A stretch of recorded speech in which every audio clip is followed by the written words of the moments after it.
Bonjour à tous, je suis Linda Baker, la directrice de l'apprentissage du Centre de recherche et d'éducation sur la violence faite aux femmes et aux enfants.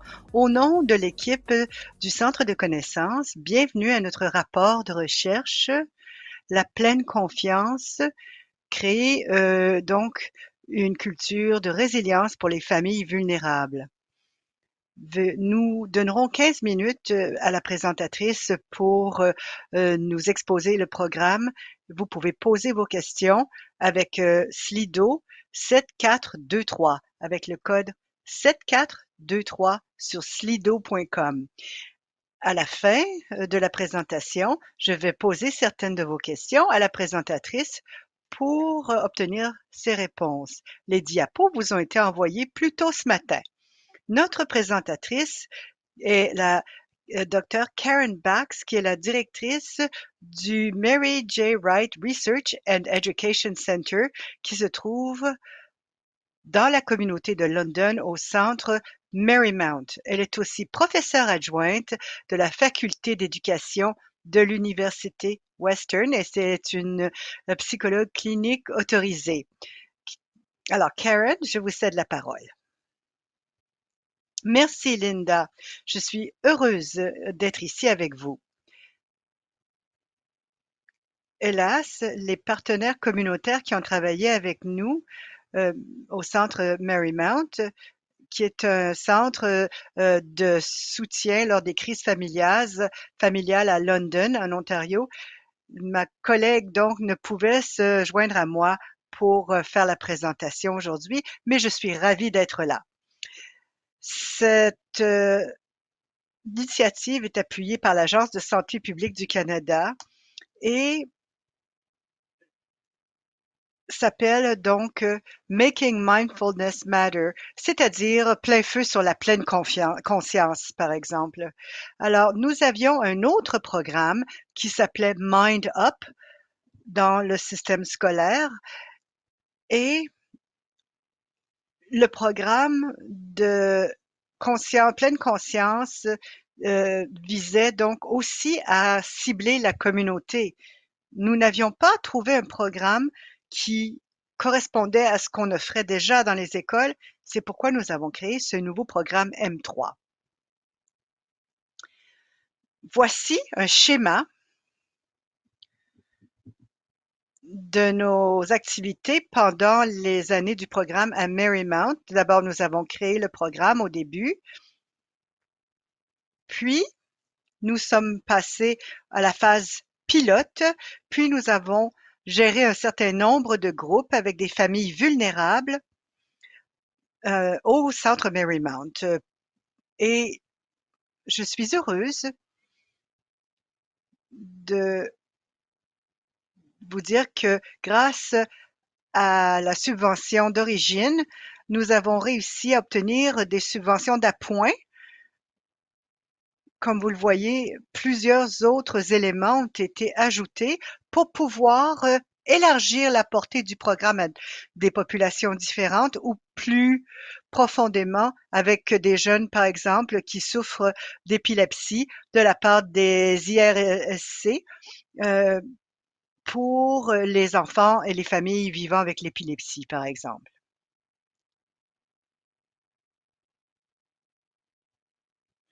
Il est important de mettre de l'avant la pratique et la recherche.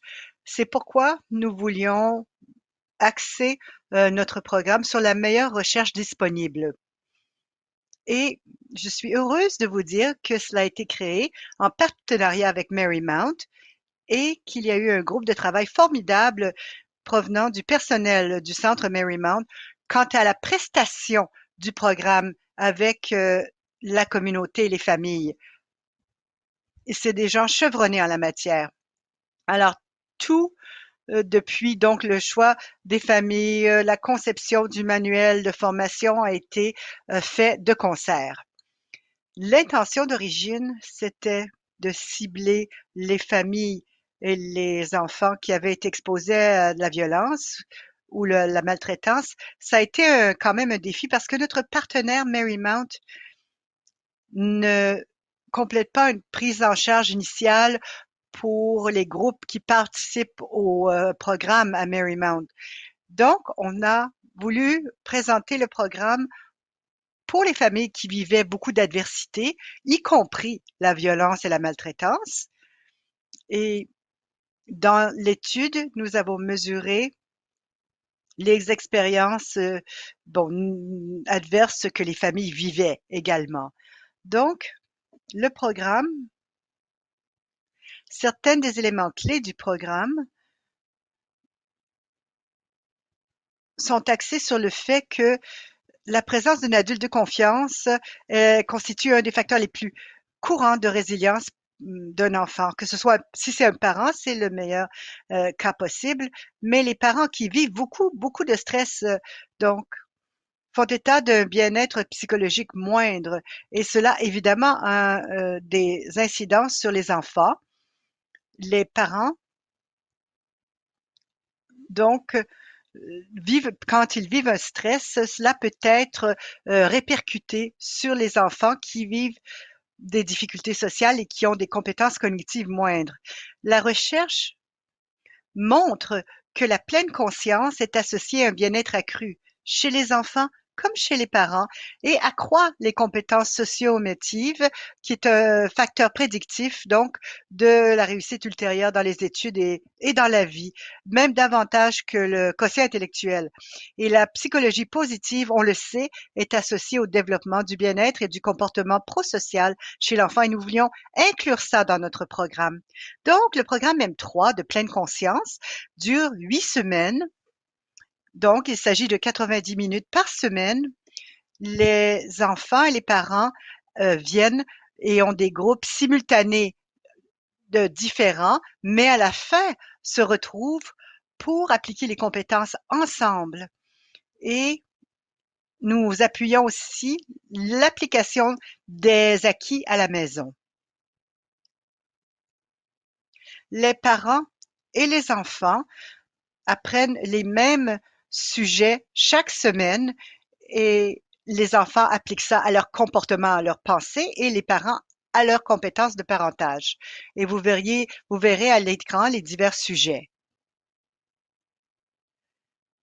Je vais vous montrer donc une partie d'une vidéo qui a été créée pour les parents afin que ceux-ci aient un aperçu dès la première semaine du programme M3. Le programme de pleine conscience M3 est un programme axé sur la pleine conscience de 8 semaines pour les parents et les enfants. Là, on apprend des concepts comme la pleine confiance, les effets du stress sur le cerveau, la bienveillance, l'optimisme et la gratitude. Dans le programme, l'apprentissage s'appuie chaque semaine sur les éléments déjà acquis. On commence par les effets du stress sur le cerveau, on finit par la gratitude et la bienveillance. Les enfants apprennent à mieux répondre à des situations stressantes ainsi que leurs parents qui apprennent à appliquer les compétences au parentage et les jeunes à mieux gérer les émotions intenses. En tant que parent, le programme M3 vous offre la possibilité de mieux comprendre comment être un parent plus calme et plus à l'écoute. Au début, on apprend à comprendre le cerveau et son lien aux émotions et au comportement, à mieux comprendre le comportement de l'enfant, à être plus conscient de la réponse à donner à l'enfant et à apprendre comment mieux aider l'enfant bouleversé à revenir au calme, à apprécier des expériences heureuses par enfant, à exprimer la gratitude et l'optimisme en famille. Pourquoi la pleine conscience est-elle si importante? En général, la plupart des gens ont des pensées et des émotions et réagissent immédiatement. Plutôt que ce processus typique, la pleine conscience permet de répondre de manière plus positive pour vous comme pour l'enfant. Il y a un écart entre la pensée et l'émotion et la réaction typique. Les parents apprennent aussi à aider à calmer l'enfant et à favoriser le calme chez celui-ci. Est-ce que vous voyez la diapo à l'écran maintenant? Le manuel du formateur et de l'animateur. Dans le cadre de la création du programme, nous avons créé donc aussi une formation de 2 jours pour les animateurs. Nous avons formé plus de 45 différents animateurs dans la communauté pour la prestation du programme. De plus, nous avons aussi créé un manuel. À la droite, vous verrez un exemple. Il y a un scénario complet pour chaque semaine permettant à l'animateur de faire la prestation du programme aux familles et aux enfants. Voici une partie des ressources que nous avons créées. Il était très important pour nous d'appuyer les familles donc et d'exercer donc les acquis à la maison. Vous verrez donc des exemples d'exercices que nous donnons aux parents chaque semaine, des devoirs, et les parents reviennent chaque semaine et discutent donc leur réaction à cela. Il y a une grande section du programme qui s'appelle Comment appliquer cela au parentage, comment appliquer cela au quotidien. Et ça, c'est euh, le verso donc que l'on voit au bas où l'on voit de l'information clé donc sur ce qu'on apprend chaque semaine. Après le projet pilote,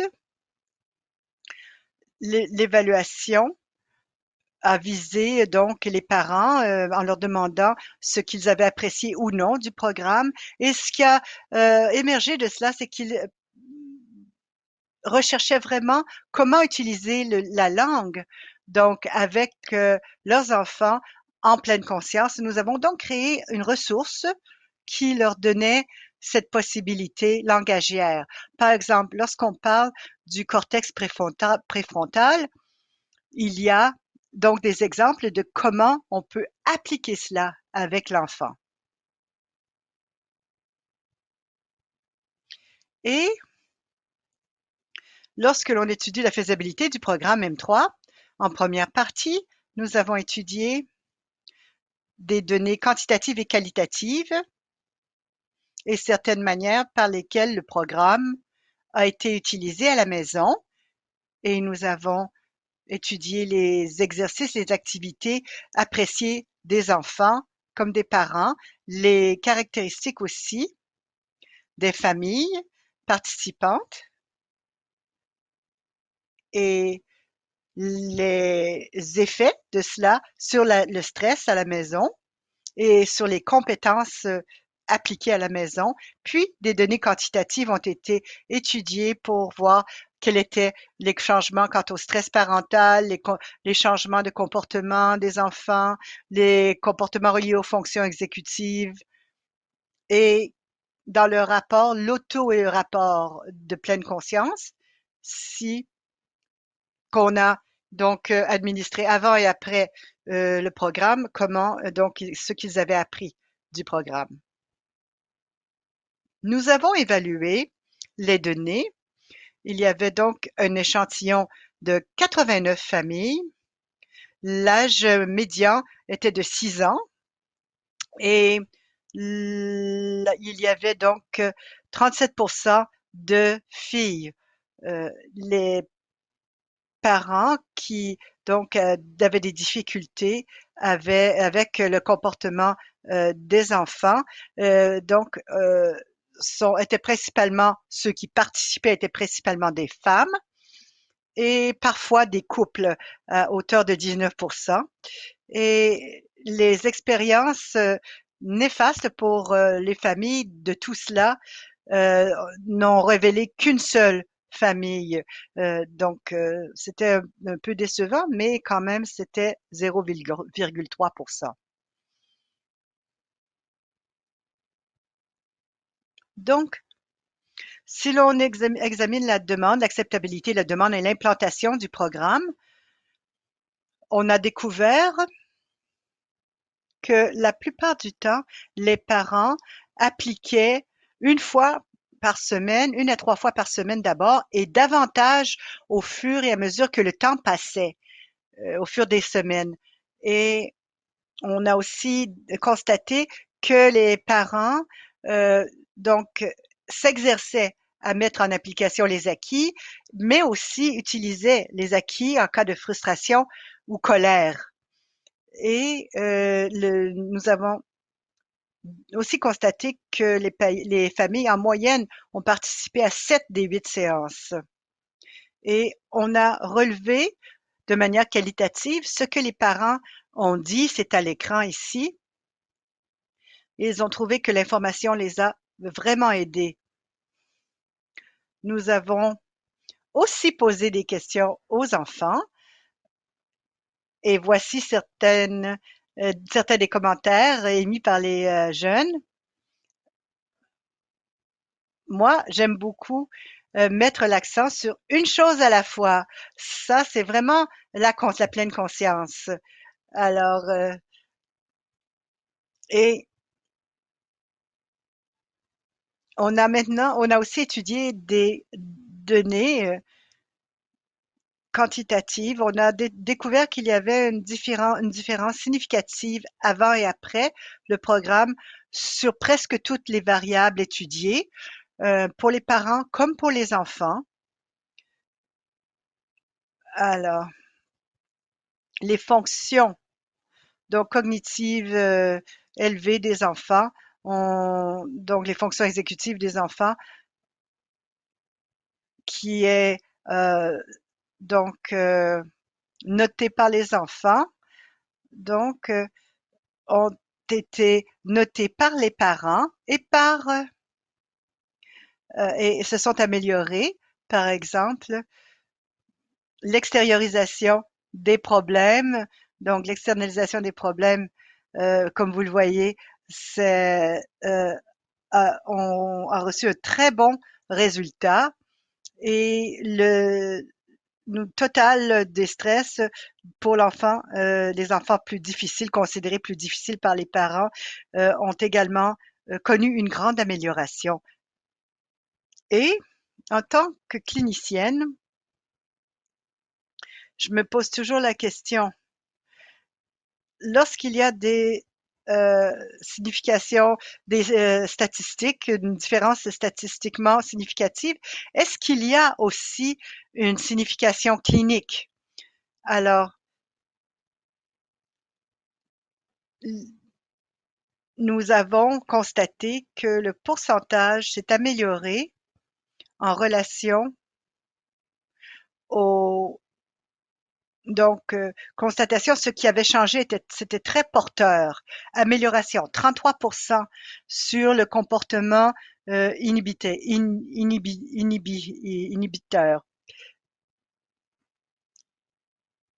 Et nous avons donc réuni tout cela dans un document euh, sur la faisabilité et les constatations du programme. Nos conclusions sont les suivantes. Le programme M3 est acceptable et apprécié des enfants et des parents. Les animateurs ont trouvé qu'il convenait bien à leur groupe. Le manuel est jugé essentiel. La formation a été très bien reçue. Les parents ont déclaré bien mieux connaître les concepts de résilience et ressentir moins de stress à l'issue du programme de 8 semaines, ont déclaré que les enfants présentaient moins de problèmes et de meilleures fonctions exécutives et compétences adaptatives, et les enfants ont déclaré mieux connaître les concepts enseignés à l'issue de l'intervention. Et donc,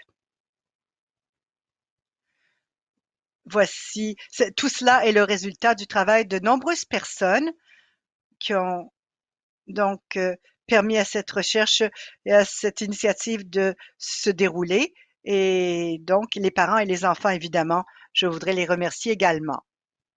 Merci, Karen. Nous avons le temps de poser une question.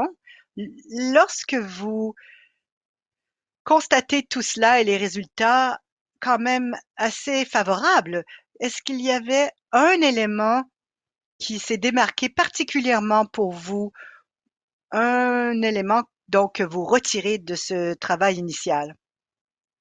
Eh bien, je crois que ce que j'en retire principalement, c'est que les parents souhaitent apprendre tout cela et les enfants aiment cela. Les enfants veulent être régulés, veulent s'auto-réguler eux-mêmes et apprendre ces stratégies de gestion. Et pour moi, ça a été très puissant de voir la dynamique entre les enfants et les parents qui apprenaient ces concepts et qui les mettaient en pratique ensemble.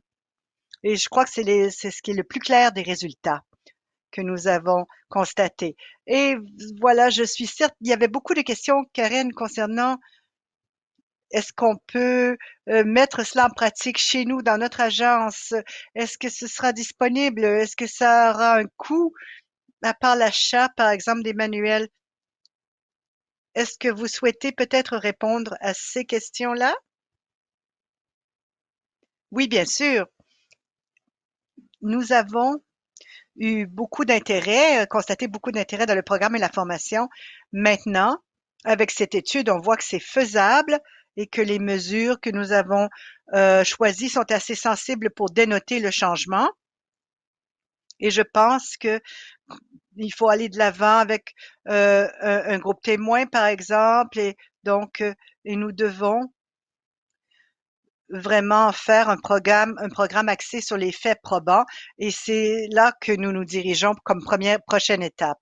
Donc, en d'autres mots, nous avons demandé à toutes qui ont participé aujourd'hui de rester à l'écoute car davantage ressortira de ce programme. Merci beaucoup, Karen, d'avoir pris le temps. Votre horaire est bien chargé, je le sais, et je sais que de nombreuses personnes vous contacteront pour obtenir davantage d'informations. Veuillez compléter l'évaluation et nous serons heureuses de vous accueillir à notre prochain rapport de recherche. Merci.